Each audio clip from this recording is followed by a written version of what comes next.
Qu'est-ce que la météo personnelle?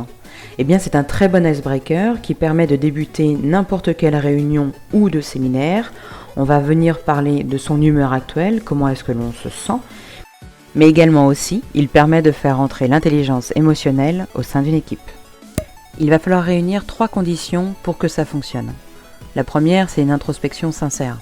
On ne le prend pas par-dessus la jambe ou pour la rigolade, on vient réellement dire comment est-ce que l'on accueille son émotion actuelle ou ce qui nous traverse en termes d'humeur.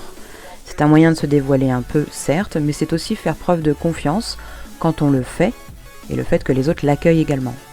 La deuxième qui découle de la première, c'est une écoute réelle. Il est évident qu'il ne va pas falloir interrompre ni rebondir sur le partage de l'autre. On l'écoute tout simplement, de façon active, et on passe à la personne suivante. Il n'y a pas de commentaire à émettre. On risquerait de briser le cercle de confiance. Enfin, la troisième chose, c'est que le partage que vous faites est juste un éclairage sur votre humeur. On n'en fait pas un moment lourd ou un moment d'introspection sur le canapé d'un psy. Jusqu'à 15 personnes, on peut le faire de façon très simple, c'est-à-dire un tour de table où chacun fait son partage. Il y a plusieurs façons de faire la météo personnelle. Au lieu de donner son humeur, on peut par exemple donner un titre de musique qui représente son état d'esprit ou tout simplement celle qu'on écoute beaucoup en ce moment. On peut prévoir une version avec des images de photolangage.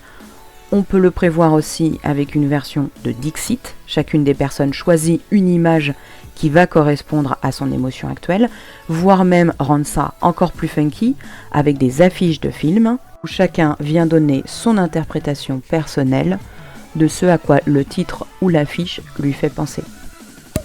Si le groupe est supérieur à 15 personnes, il est difficile de faire un tour de partage de chacun.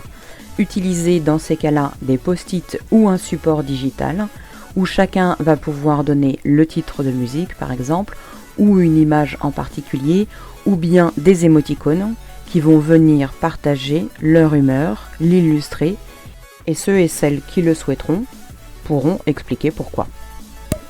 Pourquoi c'est utile avant une réunion ou un séminaire?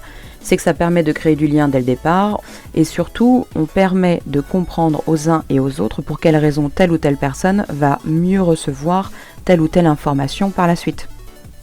On crée donc un cercle de confiance et on admet surtout que les êtres humains sont fluctuants, il y a des émotions qui peuvent les traverser.